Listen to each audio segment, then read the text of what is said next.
The following is a production of Gearhead Media. All right, welcome back to the All Automotive Podcast. I'm your host, Matt Clausen. And today I wanted to talk to you guys about tires.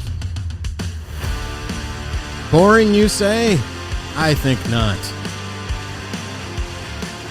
You know, I had a friend reach out, or a loyal listener reach out and say, hey, Matt, you know, you should do an episode on tires. And I thought, hey, that's a good idea. So my wife tells me that I have a lot of useless information in my head about all kinds of stuff related to automotive. And I spew them out at varying times throughout the day, week, so whenever. But, I think some of my useless information comes in pretty handy sometimes.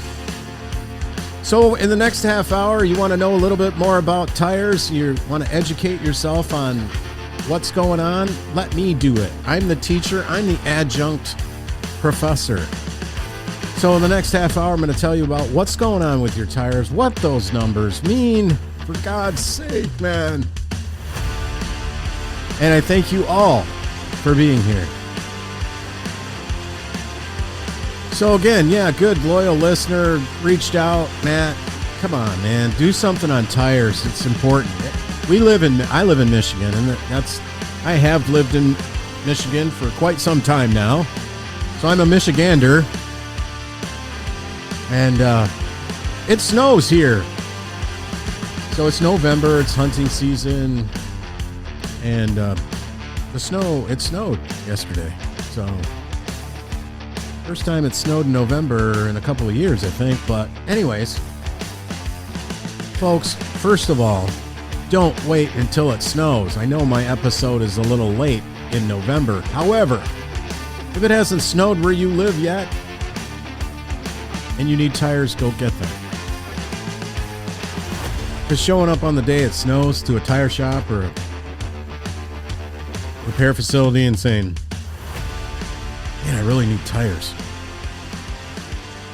So shame on you. So what we're going to talk about in the next half hour is the numbers that designate the tire size, what you're looking at as far as the load range and speed ratings and what they mean. I'm going to give you some tips on how to make your tires last longer, when you should do what, and where to find the sticker on your car that tells you how much and what tells you how much air to put in your tires and tells you what the size is. God, if I could say that right, man. And where to look in your car to find the label that shows what tire is supposed to be on your car and what tire pressure is supposed to be in those tires for optimal fuel mileage. So in the next half hour or so, like I said, you may hear my dogs bark. We got a new puppy, and if she barks, please don't worry. She's just chewing my foot off. So the door has to be open in the G-Force Automotive Studios simply because I have to keep an eye on her because she is a 12-week-old puppy and she is into everything. So if I have to stop, or if you hear her bark, just know that that's our new puppy, Ginger. And she's the cutest little miniature dachshund. And we'll talk about my dogs later. But I just wanted you to know that as we move forward. So one of the first things we want to do is look and see, open your driver's door of your car. And there is a tire identification sticker, which is usually on what I call, and what we call in the industry, the B-pillar. That is the structure of the car between the two doors, the front door and the rear door. Or if you have just a two-door, it's in that jam back by where you pull on the door handle or where the door latches to the body. So the A-pillar is on the front, which is the pillar that holds the windshield, but it's on the B-pillar. Anyway, that sticker will tell you what size your tires are supposed to be, because one of the things I talk about in one of my episodes, Things to look for when you purchase a used vehicle is, does it have all the right tire size and brand? Are they all the same? Are they different?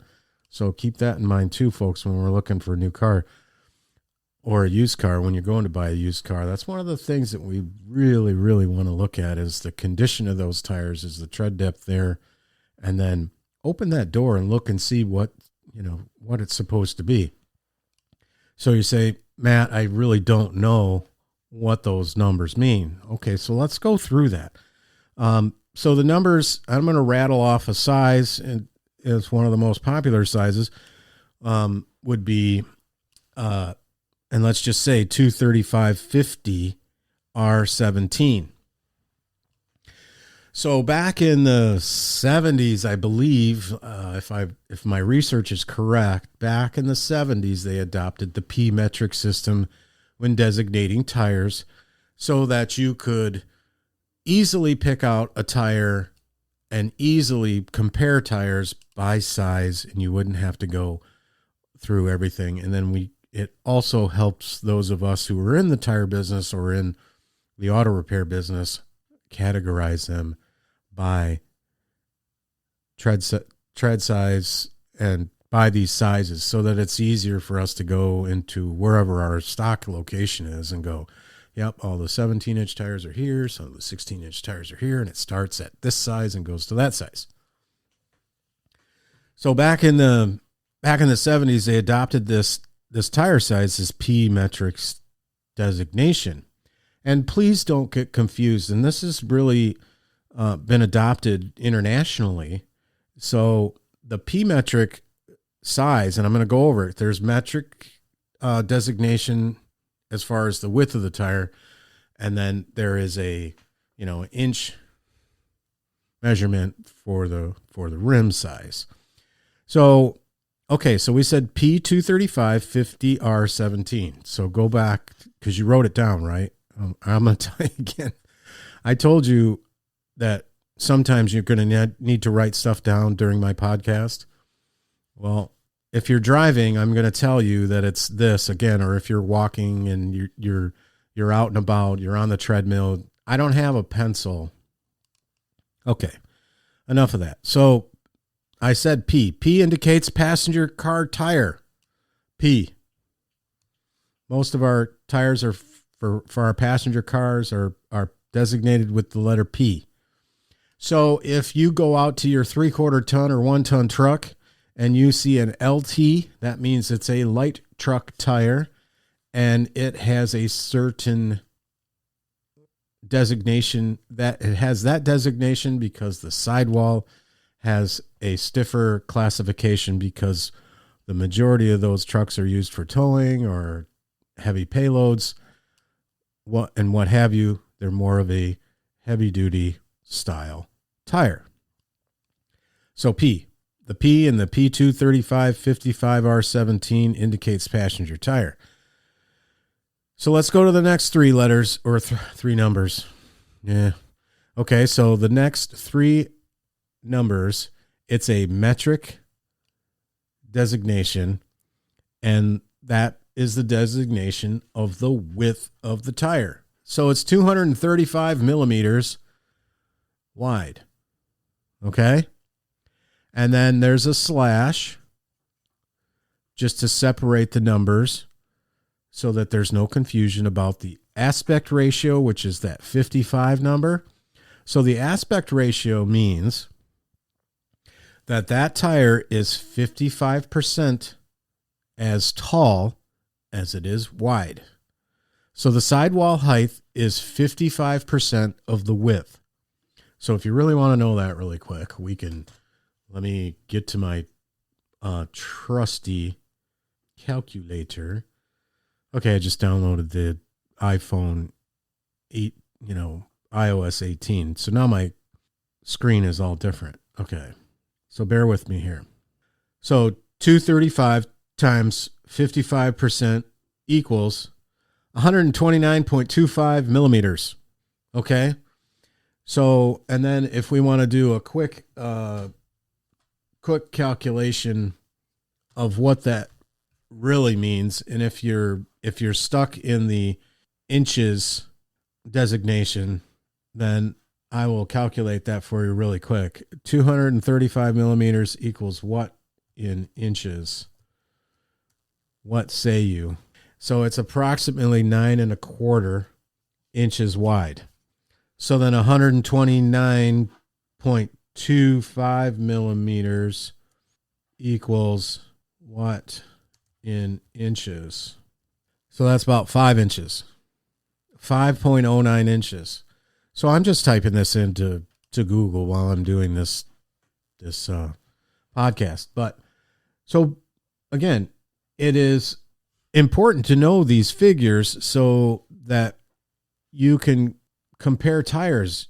And you go into a tire store, you know the tire size. You've looked at the sticker on your door, so you know that your tire is 235/50. And then the R stands for radial. And most every single tire you're going to find is a radial tire now. Back in the 40s, I think it was, guess who? Michelin decided that they were going to make this radial tire.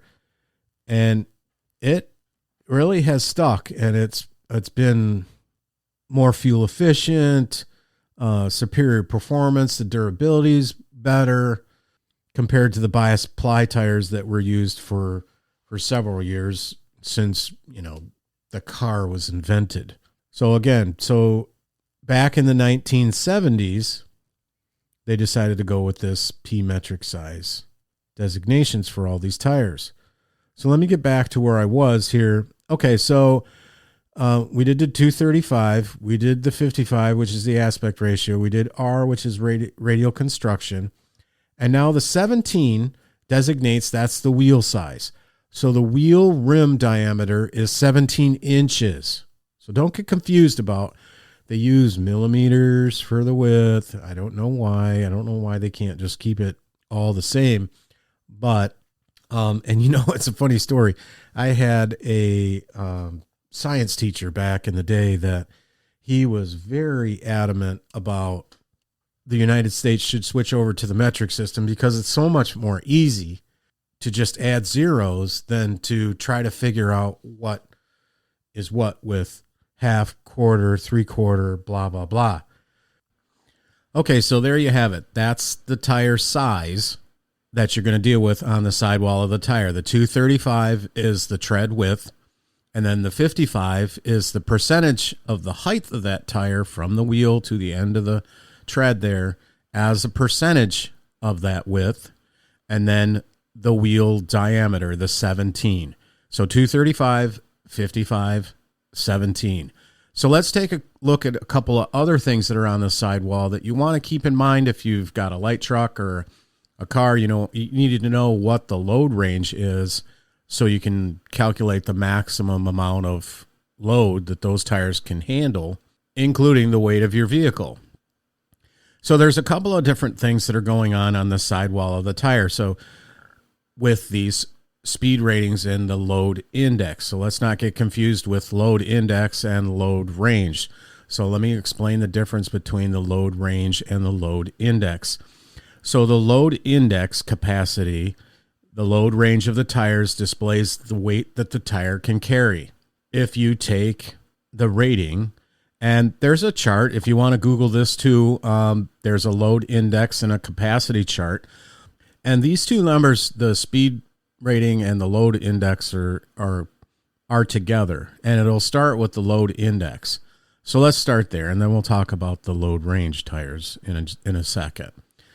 So the load index, let's say it's 111. And then you have a letter T afterwards. So we'll talk about the 111 right now. That's your load index. So if you go to the chart, you go down to 111, it'll show you that it's 2,403 pounds. So if you wanted to figure that out based on all four of your tires, you just take the 2403 times 4 and you get 9,612 pounds is how much load that those tires can handle. Okay, so and that's including the weight of your truck or your car. So keep that in mind. So we want to be in close proximity, and the tire stores and us shops, we know what your load range should be based on the weight of your vehicle. If you want to know the weight of your vehicle, I believe that's on that sticker that tells you what size tire is on your car. Remember, we talked about that earlier, and what tire pressure should be in your car's tires, and what the manufacturer recommends for optimal fuel mileage and so forth. Let's go back. That's the load index is a 3-digit number usually, because most of our cars, are up there in weight. So I just use 111 as an example. So let's take a look. I talked about the load index, that 111, and then I said T. So let's take a look at the T and what that designates.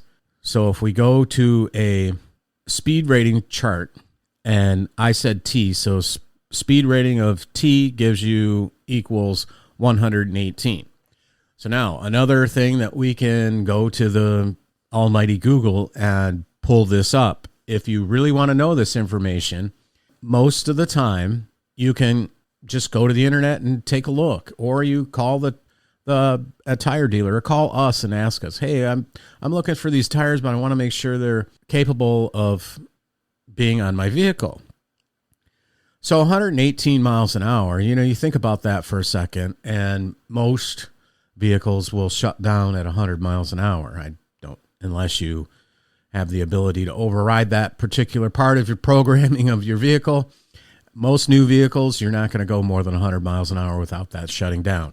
So any rating STU, okay, above that. And then your performance tires are going to be Z rated, which are going to be obviously over 150 miles an hour. And those are ZR rated tires.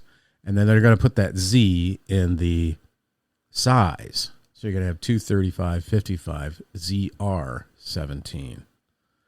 And most of the time they're low profile tires that are intended for high speeds. So load index, 3-digit number, speed rating, 1 letter.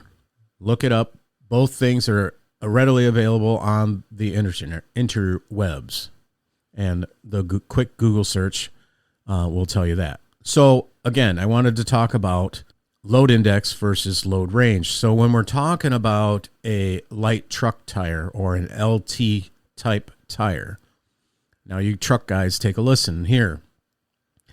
We want to be in the load range D or E category if you're towing and you've got a 1-ton truck or a 3/4 ton truck and you're towing that big 5th wheel trailer. You want a load range D or E. Some tire manufacturers will make a load range C, and let's talk about that for a second. Load range C means it's a 6-ply sidewall tire, which will take more weight and more load and be more sturdy when you're towing heavy objects or when you have a load in the back of your truck. So load range D, we go up another 2 plies, and then load range E is 10, and F for you guys that are 1 tons and 5500 series medium duty trucks. You guys over that. So now the tire pressure will also go up if you're doing that as well. So the load range C requires 50 pounds of pressure at the very maximum load, and then D 65, and then E is 80. So I know a lot of you guys with the tire pressure sensor monitors, when we rotate your tires, we've got to let air out of the front and then put air in the rear, because we're putting the tires that are on the front in the rear, and the rear need to be at 65 or 80. So keep that in mind. So again, the load index just tells you how much that tire can carry. The load range is the actual designation of how many plies are in your sidewall. So you'll see a load range of standard load, which is going to be a 4-ply tire or so. Some are some way, some are another way. Don't get that confused either. But you light truck tire guys, 3/4 ton and above, really kind of want load range D or E tires depending on your application. So load index is what the tire can carry. The load range is helping you with how many plies are in your sidewall, which means it's going to carry more of a load. So don't get confused about those two. So just wanted to talk about that. Okay, so let's talk about the tire's age and how do we find out what the tire's age is. So also on this sidewall, outside of the size of the tire, is what we call the DOT number, that the Department of Transportation makes all tire manufacturers and put this number on their tire. And what it means is it's like a serial number for the VIN number on your car, or it's actually the birth certificate or the date code of when that tire was made.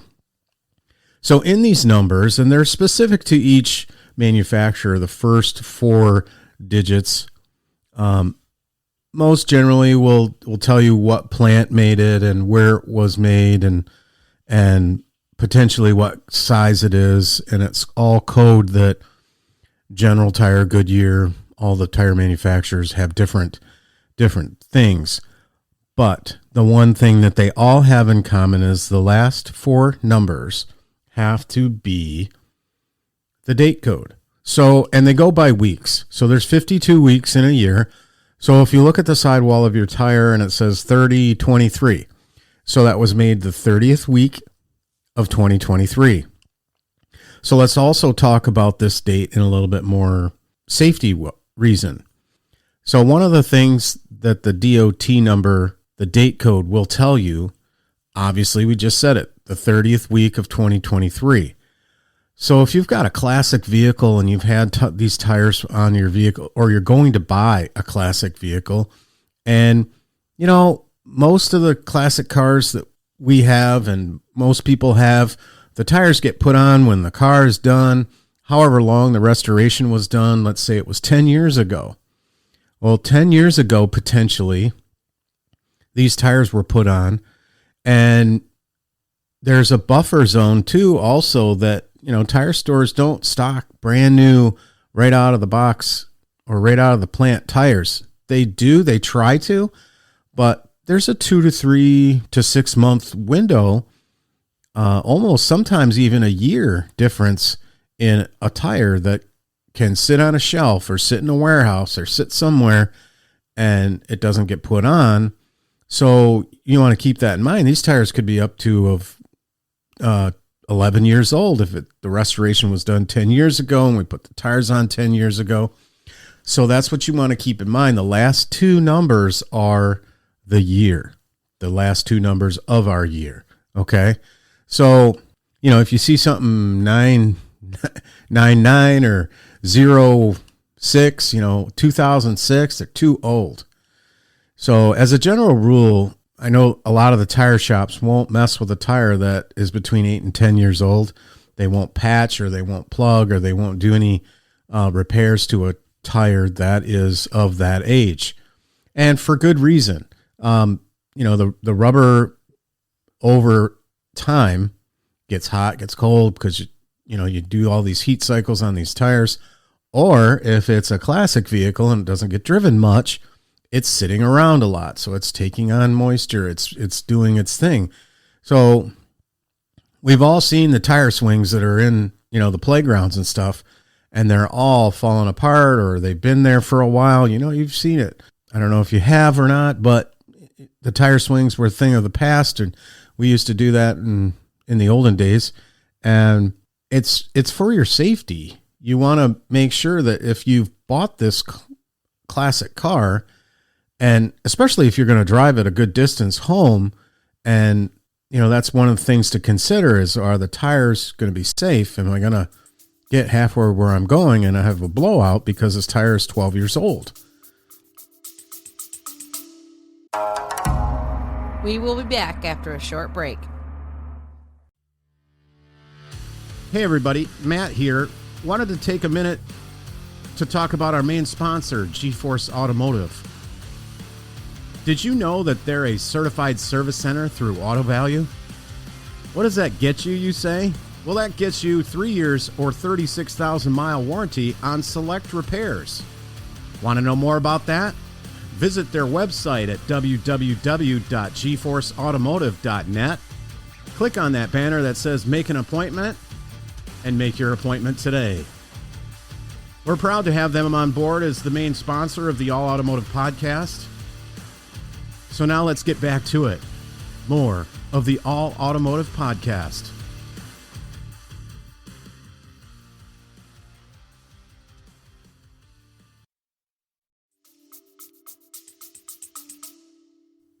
So again, most tire shops, I know Discount Tire and we're in Michigan, so Bell Tire is quite popular around our area.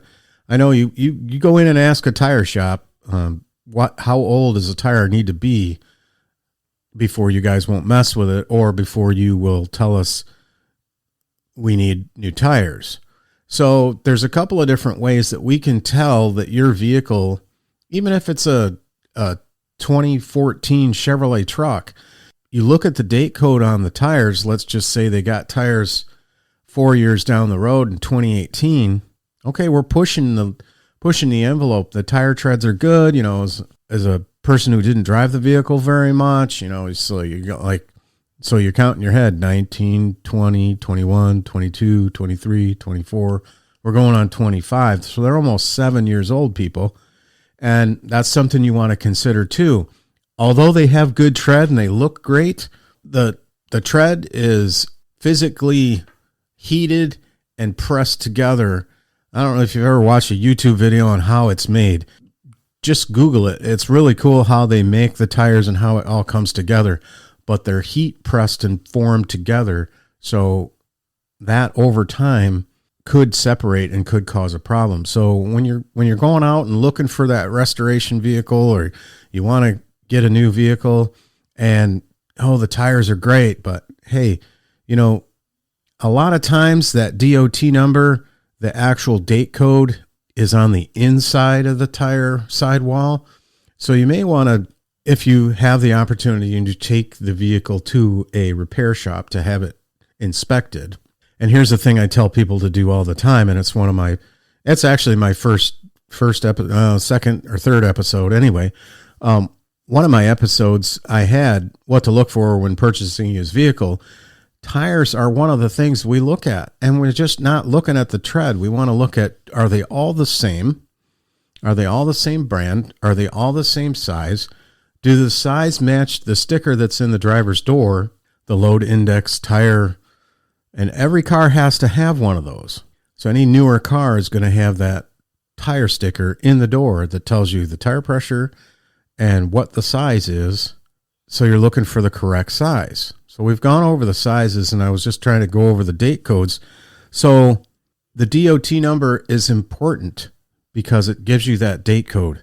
It also tells you that tire meets the U.S. safety standards of Department of Transportation. So when you're looking at those numbers, and if it's a Goodyear tire, go to Goodyear's website and search DOT explanation, and it'll tell you where the tire was made.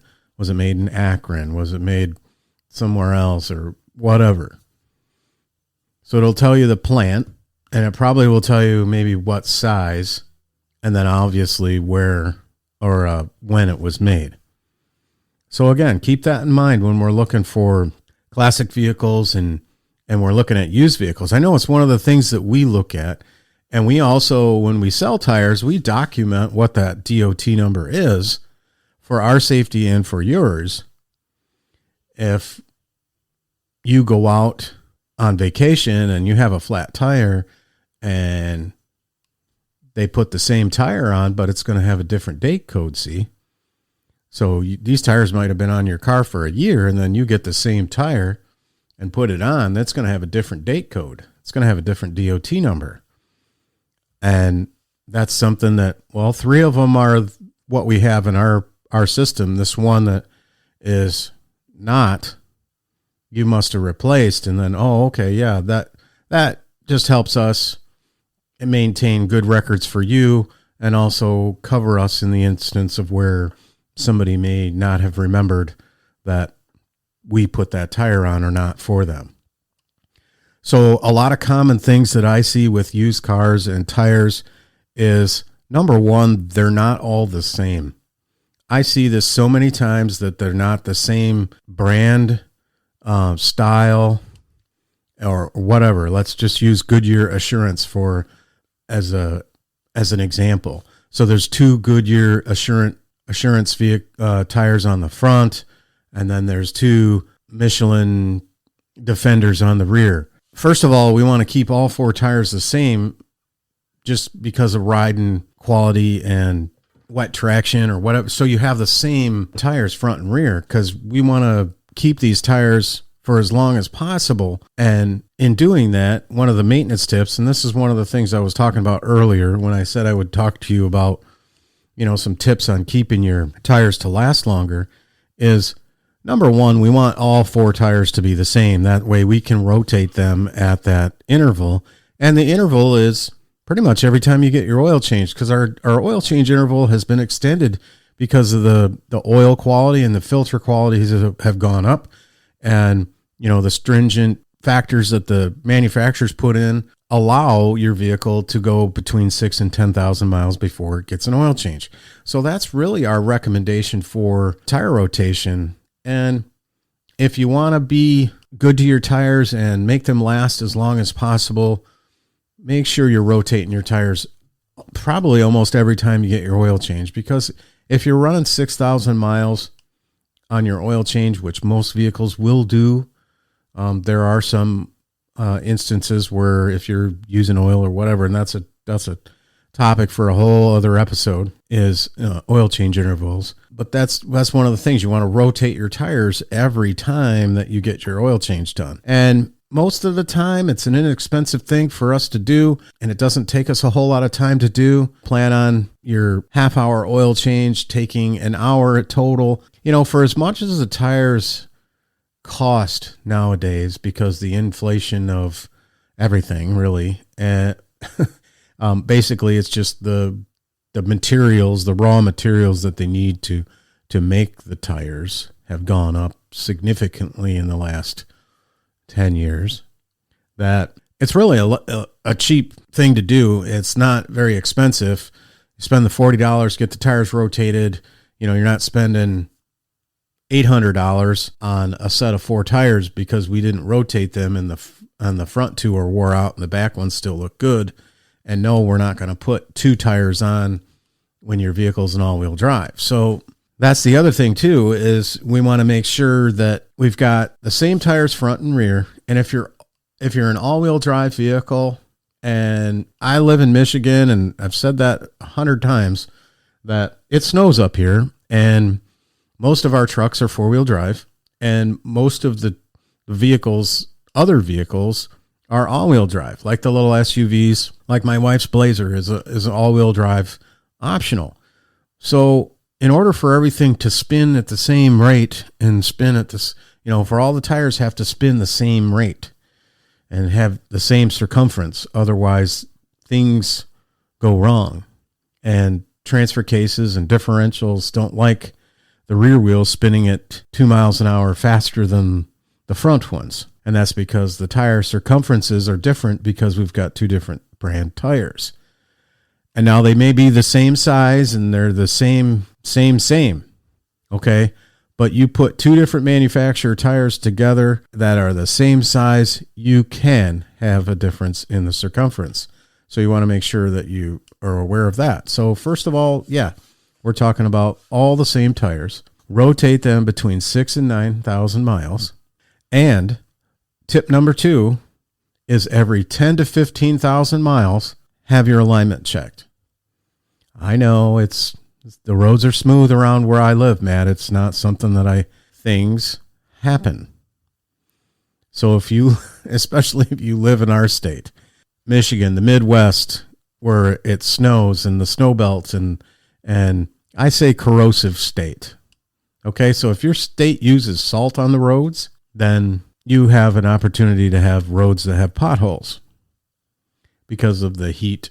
The salt creates an issue with pavement, cement, and it gets in the little cracks. So the water gets in the cracks. It melts all the snow off the road.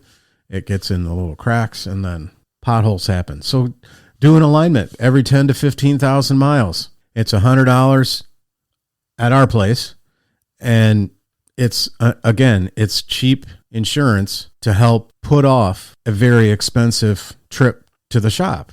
And it is. I mean, I priced out tires for a guy's F350 and it was over $1,500. And we're in the Midwest. So I can't even imagine what it would be in New York City or in Los Angeles or California or any of the bigger cities. Price goes up. So keep that in mind too.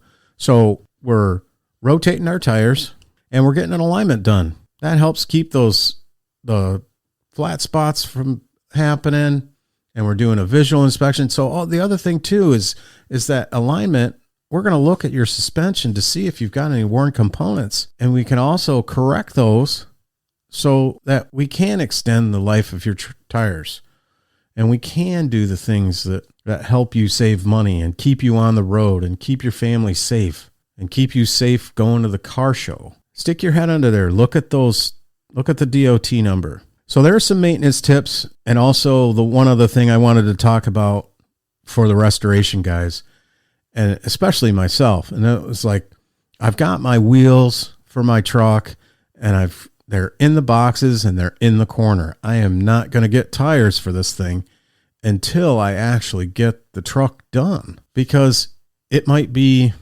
knowing me, it might be a year or two before I get this thing all done. It could even be 5 years down the road. And then I've wasted 5 years of these tires being mounted on a wheel and not being able to be used. So half of its life, really. And we'll just use 10 years as a rule. You don't want a 10-year-old tire on your car or your classic car. So keep that in mind.